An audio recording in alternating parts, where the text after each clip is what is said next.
Nice. We're recording. Yeah, I think we'll just talk about just a catch up because the last time we actually talked was in Nataloka, and the audio on that video was actually pretty difficult, hard to listen to at the end. So I think at beer. There was the bintang. And, yeah. It was very different vibe, but I think it was nice. But I think it would be nice to have like a little brief update of what you're doing, what I'm doing, how we're doing. So yeah, how's it going with SevenStones? Where are you now? What's going on? We're SevenStones. I think we keep growing, in particular in our legal services. I think we have a very good position in the market as being fairly reliable, or more reliable than most others. Transparency, which I think unfortunately not so many companies provide. Yeah, I agree. Although I think there is a few others out there as well. Next for us, I think, try to revitalize a bit into real estate again, which we haven't forgotten about. We obviously have a team, but to me, from a business perspective, we have all this knowledge, taxes, zoning, PMA structures, market knowledge that I think can be very viable for clients. And at the same time, we provide the sort of needed setup and services that everyone need when they invest there. So forward, I think we'll look more and more in how we grow the real estate team, and the sort of legal aspect becomes more of a service provider to the real estate team. That's kind of the dream, I guess, but we'll see how it goes. Yeah, because now we also with TheBaliHouses, we take a lot of services from SevenStones. And where do you see your real estate goals are going to? Because obviously you have Nataloka that's going on. What else is there for you to look for? I think we have our own project, and maybe we'll try to do more. We seem to now finally find a good formula on how that can be rolled out with the recent sort of feasibility studies, valuations, and so on that our friend Ross Woods has done. So there's quite a few people interested in taking the project on. But if we go into real estate in a different way, I think we would try to differentiate ourselves from others in the sense that we wouldn't sell anything. We would try to maybe focus to medium and up. I think there's a market to focus on, the freehold or HTB titles, depending a little bit on market. So yeah, I don't think it would just be a mad sort of listing like everyone else, but try to be a bit sharper on what we want to be and what we want to sell, and deliver that really well, hopefully. I agree. I mean, with the TheBaliHouses, it's also a goal to see like there are so many properties. What do we actually want to sell? What is actually interesting for the client? And with the knowledge from SevenStones and the TheBaliHouses, what can we actually sell? I think the market is really asking for that. No, I think so much. It comes out step by step, but I think a lot of people, and I'm sure we'll talk about it through the podcast, but what you can do and not do in the different zonings and so on, people are not aware, residential, tourism, mixed zone, what does all of that mean? Short-term rental, how do you structure that? And slowly people realize, and they would like to have that information up front. Another thing I think is taxes, which seem to be like, kind of like COVID. Nobody wants to talk about it. Nobody wants to talk about it, but it's there. But it's there, and you can't prevent it. And I think, a lot of people will be surprised on that aspect too, that the tax office always comes in some shape or form at some stage. Yeah, and being informed is super important. I remember when I started my internship here 2 years ago, I just got a paper of like 20 papers where it said everything about legals, about taxes, and we just had to read that. And that was actually super useful. But yeah, I wonder like how does it go now with clients? Do you just give them all the information for free, or is it like more a service that you do? How can people reach you? Yeah, I think we are known to be very royal with our sort of knowledge and services, and we don't sort of see ourselves as a law office with retainers and so on. We like to sell people packages, whether that is accounting, PMA, visas, whatever, and then we sort of say to people that you're a client, you can talk to us whatever you want at any time, so we give a lot. Sometimes we kind of feel that we are a little bit abused on that, but I think it helps also the market to grow and consolidate, and right information gets out there, and people then talk well about us, and if we don't Yeah. get that person, we get someone else as a referral or something like You that. show So- authority, right? Because you give all the information. Mm. And I think that's a really impressive position that SevenStones took, that you are based in the whole market, you have the authority of the right legal information. How did you came to that position? How did you grow this whole company and this whole ideology in this market? I think it helps to be Nordic, maybe including the Netherlands and Germany. We tend to have a fairly good moral compass. Mhm. So the first thing that worried me when we did a lot of real estate in our own projects back in the days was just lack of compliance, lack of proper legal advice. So we started talking a lot about it. And I used to hold like a lot of seminars and events and stuff, and kind of as a joke, but meaning it, saying don't trust your lawyer, trust your real estate agent, because in those days that was kind of the truth. Wow. Yeah. I guess then 2018, 2019, something like that, we hired what we thought was going to be an in-house legal team, just to be able to help our clients to say, okay, you need a PMA, you need visa, you need taxes, you need whatever. But I think then people realized, oh, we can talk to you now, we can take advantage of your knowledge, you seem to be, transparent and have good integrity, and I think that's a ideology and a branding that we've kept sort of stressing to the market, that we don't mess around. I guess we're transparent and open and help people finding solution. At least as a minimum, people or client, they can then do their risk management. I guess that's what matters to us, so they know what they're getting themselves into. I agree, and I think when you are transparent, we also see it with our own clients. Even though we give a lot of free information, they will go to us because they know that we are the source of the right information. Yeah. But before SevenStones, what did you do before SevenStones? I was partner in a company called Paradise Property, Mhm. which probably started back in 2004. Before that, I was involved also in what is now Finn's Recreation, but it was called Tango Club, Tango Community School. So that was a project I was involved a lot in. We then did Paradise Property, which to begin with, we built a lot of villas and apartments, Uluwatu, Tango, all over the place. And that was in a partnership with a British guy. So at some stage, we kind of felt that it wasn't the sort of greatest mix on where we wanted to go and not. And we set up SevenStones. But we had probably 5 or 6 offices around the island and almost 60 sales staff at the peak. Yeah. Wow, and when was the peak for you? Which time was Bali peaking? I think Bali keeps growing, and it's seen some peaks sort of every now and then, like maybe back in 2008, 2009, there was a lot of off-plans like we see now. And then that became a sort of disease again, and people didn't want to buy off-plan because there was a lot of issues with projects that didn't complete, and quality of built and so on, which we also see in the market today. So I think, 2008, 2009, then we had 10 years together with Ray White as a franchise, which is an Australian real estate company. That was really good. We learned an awful lot from them in terms of managing sales and how to deal with our agents, commission structures, and whatever else. So that was another uplift. I can remember from year 1 to 2, we doubled, and we doubled again, and we doubled again. So that was a good sort of uplift. Yeah. 2015, we ended that contract, or the contract ended. It was a 5-year contract. And then, we ended up eventually doing SevenStones. Yeah. By yourself, yeah. Yeah. And how did it came to the point that I was able to do an internship at SevenStones, someone from the Netherlands? How did you decide to do these things, to get foreigners in here? I think interns is always good, in the sense that, they are, if you try to look at them, good, energetic young people that are hungry.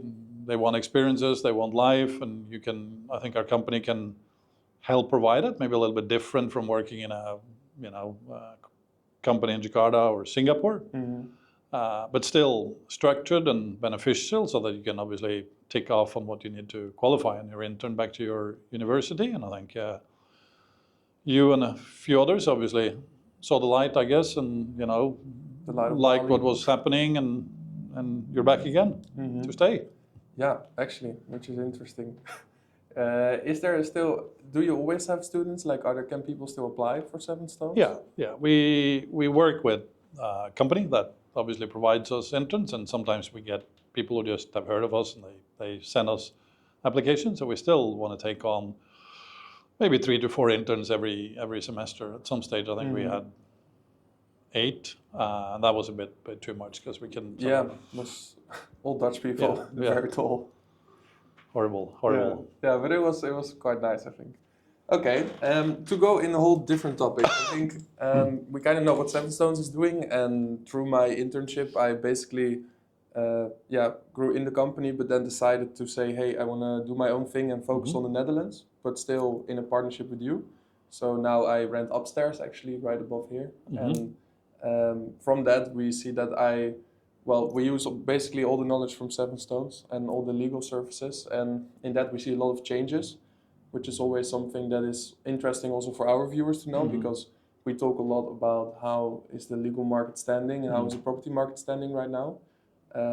Obviously, a very interesting topic right now is the moratorium. I mean, everybody in the Netherlands already got like fake news on it on the mainstream sites about that no hotel can ever be built again on Bali. Yeah. It would be really interesting to see your view on it, and what do you think? No, I think, first of all, when we have people coming in working with us as interns or staff or whatever it is, through that interview process too, we sort of say, what's your ambitions? And sometimes people are very, I guess, politically correct, saying, I want a long career in this company, and to me that is a bit boring. We want people with, sparkle and energy. And we say openly that at some stage you're going to go and do your own things, and we can work together in different forms. That to me is just human nature and kind of what we figured out. You want to do your own things, you want to make more money, you want to have a business, and where can we support it and make some money as well? That's perfect. So I don't think that's an issue, and so kind of how we look at it with anyone who does that. We've had legals leaving, and we still work with them, in different shapes or form. For the moratorium, I think I'm sure in the Netherlands you have this storm in a water glass, it's gone out of proportions. And my sort of official reply to that is that letter that came from the coordinating Ministry of Maritime and Investment 2 days later ceased to exist. Not just the minister, but the entire ministry no longer exists. It's gone. Why did they decide to remove it? Well, there's many reasons for that. The new president, Prabowo, had some other structures in how he went from 4 to, I think, 7 coordinating ministries. But I guess also with him, the minister, Luhut and Prabowo, they're best friends, and Luhut today holds a senior consultancy position in the economical board of Indonesia.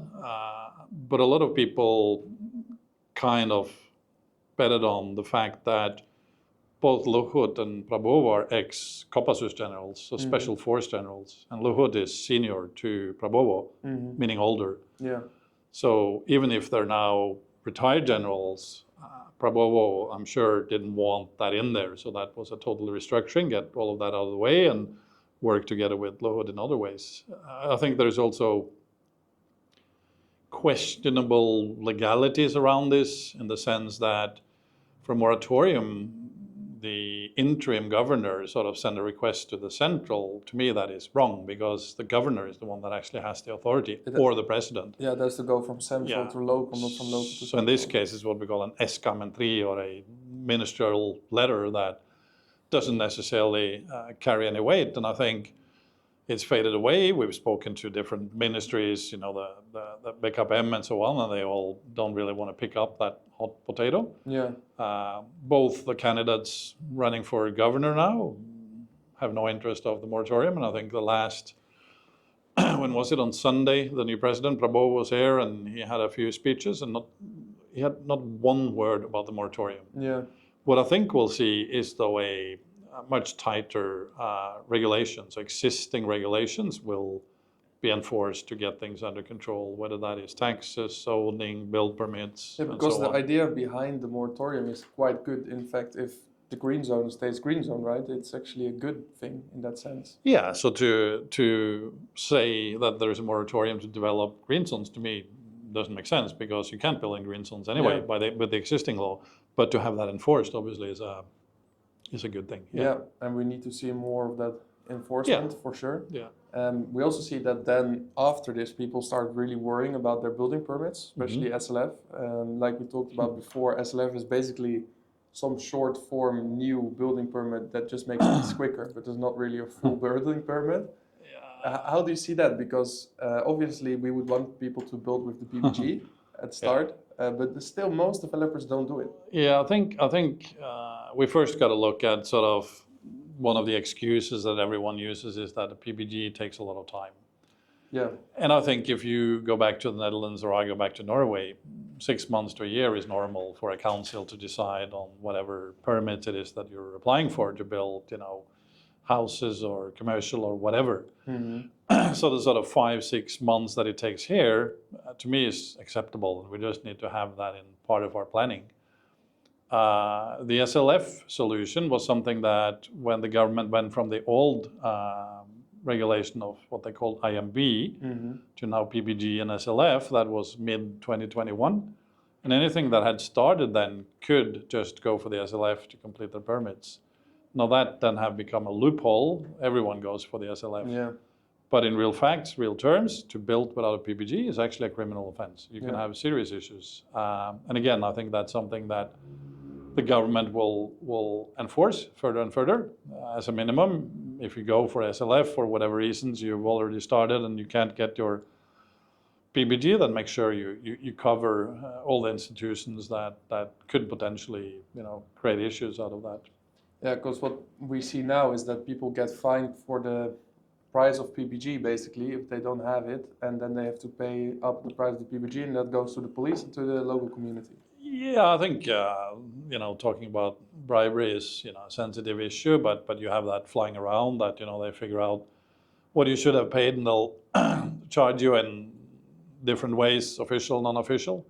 But again, I think that's something that the government will enforce because it's a loss of state income, substantial loss of state income, and they want it to be collected. Okay, yeah, it's an interesting place where we are now because there's also so much built and people still are going crazy. But you would suggest just build with the PBG, and that way you're most safe. Yeah, I think to me the springing points of that, like I actually consulted with a psychologist on this, probably because I need help too, but what happens with people, like in the case of PBG, if you don't have that, you cannot insure your project. So if something happens, wall falls down, a worker dies, it's detrimental issues that you can face. And no one in their mind would take that risk, spending, let's say this is an off plan, $100, $200, $300, $400, $500,000 into something that isn't insured. At least then make sure that the developer guarantees that if something happens, you pay the bill, which they'll say, but then you get into like, oh, I don't have any money, and it's a conversation over again. But that's during the build. Yeah. So that to me is like, I can't understand that, but supposedly what this psychologist explained is that we all love Bali and we feel passionate, and when we leave we cry at night, stuff like that. We get attached to Bali, and I think we're so, or most people are so intrinsically motivated to do something to be here. So they psychologically shut down to reality and doing things that they wouldn't even do home. So there is a term on that where people just, no, I want it, and I'll do whatever I have to do. Everyone is nice, and they go and do things that, in the end, then ends up with trouble. Yeah, and if you say like the insurance for the build, after the build, usually with SLF, people can still get the insurance. Yeah, so once the building has been completed, then you apply for the SLF, which will take a few more months, and then you can get your operational permits and insurance, third-party liability, and so on and so on. And in this whole scene of someone buying a house, how important is it to have a PMA to build this business, basically? I think my opinion of that. I think there's no other way. I think if you want to do business in Indonesia, you have to set up a company. You're not allowed to do business as a private individual. You may find some, companies that do stock trading or something like that, and you can put money into these entities, but it's just not possible. So this sort of circumvention that happens on lease in my private name, PMA kind of own it but not, they'll operate a business, will pay some taxes here, there and everywhere, to me isn't a good way to go about it. And I think again it's about risk management. So let's say you rented land from Wayan down the street and you're best friends, and he kind of operate the villa and pay some taxes and give you some money on the sideline of it, and everyone is happy. At some stage, tax office finds out and you're liable for another 20%. But to me, it's like, take a structure like that to court. Let's say you have an issue with your landlord and you go to court, and then you're going to say, oh, I underreported the value of this villa and I cheated a bit in the operation and taxes, but me and Wayan were not best friends anymore, so I want to, court can just say rejected, right? Because you're not in a legal structure. Also local Balinese person, which doesn't really help as a foreigner. Yeah, I 100% agree, and that's also why all our clients, we always say you should have PMA, you have a better legal standing, it's more structured. So I do really agree on that. And talking about structured, I think the growth of Bali now is going in all places. We see that there's a lot of ideas also by Parbowo about the new Hong Kong, new Singapore, tram lines, new roads, Uluwatu that's getting fully built with no water. It does worry me sometimes a bit, like until when is this going to be okay? Like where is it going to fail? It's like a big thing where people make a lot of money out of the rentals, but you'd say at some point, okay, where is it going to stop? I think that's a good question. I think I was just talking to another company that provides data to the industry, and they reckon that year on year, the rental market has grown with 25% from last year. So it's an exceptional growth. For how long? I think in good and bad that will continue for many reasons. I think more and more tourists comes. I think more and more domestic tourists will come. Indonesian economy is doing well. Locals will have more money, and the first place they travel is Bali. And then you have the sort of semi-residential or full-on residential expats that moves out of Europe, or now, I think if you look at the search engine of Google, everyone is searching leaving USA, where is the best way to go for whatever reasons. But I think that sort of lifestyle change package is coming more and more. There are challenges with infrastructure, and I think that will come, like you just mentioned, the train, the toll roads, new airports and so on. Obviously that needs time. But I don't think we're at a point where it's a worry. What worries is, the infrastructure and issues with water, but more on places like, Canggu, Seminyak, Kuta, possibly also Bukit, where people drill wells. And this creates a problem with the groundwater dropping and being polluted from then seawater or other, types of chemicals and so on coming in. So these are problems that I think is a bit difficult to deal with, but eventually, hopefully, will change too. But I think the growth will continue. There's no way it'll stop. I think when the president said, "Oh, we're going to make this a new Singapore, Hong Kong," I don't think he means in any shape or form that it's going to be skyscrapers and high-rise buildings, but more of a sort of power center like Hong Kong, Singapore. People come, they invest, because Indonesia now, if you look at the size of the economy, for Southeast Asia, it's already larger than all the 4 next economies on the list. So people kind of understand that they're moving out of Hong Kong because they worry about China or whatever. It makes sense to set up a central office in Indonesia and then sort of invest into the region from there. And that's what they're trying to say. Bali can become that hub. They're talking about, tax holidays, family offices, and so on. But I think, and hopefully it'll just be managed better than what we've seen recently. I 100% agree. Like what I also portray is a lot of worries from our investors. Like there's so much going on. Are they too late? Are they too early? All the problems. But in the end, Bali will find a way, I think. And these are all things that we'll figure out how to deal with it. And there's a lot of people coming still. No, I think if you look at hotels, they're all doing well, exceptionally well. They're getting good occupancy, good rates. most villas, unless you build something totally horrible that nobody wants to stay in, The Mediterranean does 101 project it never does Yeah. well anymore. Oh. So, yeah, the growth I think will continue, maybe another 20% year on year next year, and so on. So when you then start looking at need of rooms, like let's say you have 10 million domestic, 6 million expats, and they stay an average of, what is it, 3.7 days or 4 days, you know, it's an enormous amount of room just to cover Yeah. that, right?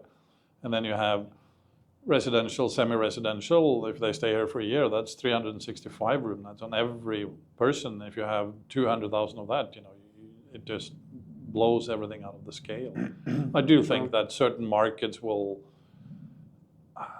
hit a wall in the sense that, you know, these 45, 90 square meter sort of tiny little villas and townhouses, I don't think no one is going to pay $200-300 to stay in those when they can stay at reasonable places. So I think a lot of people who invested into whatever they call it, fractional ownership, you know, will get burned and lose out. But in general, the market will keep going. Yeah. It's just, yeah.